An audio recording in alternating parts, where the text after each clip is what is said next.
Hi everyone, is your app store not working on mobile data but working fine on Wi-Fi? Don't worry, I will show you some simple fixes to solve this problem. Step 1. Enable mobile data for App Store.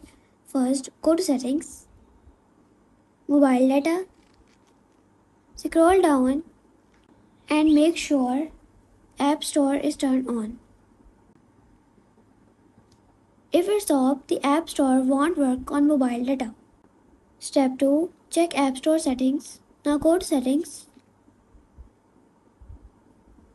App Store,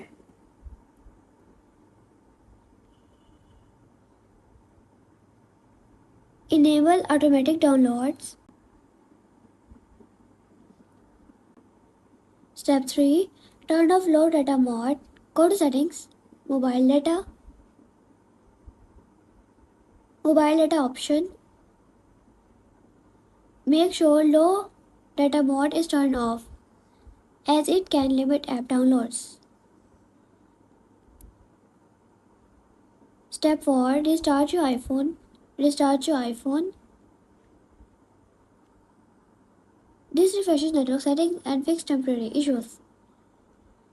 Step 5. Check network signal. Make sure your mobile signal is strong. Weak signal can stop the App Store from loading and downloading app. Step 6. Reset network settings. If it still does not work, go to Settings, General, Transfer or Reset iPhone, Reset Network Setting. This will reset your mobile data and Wi-Fi settings. And that's it. These steps should fix the App Store not working on mobile data issue. If this video helped you, don't forget to like, subscribe and share.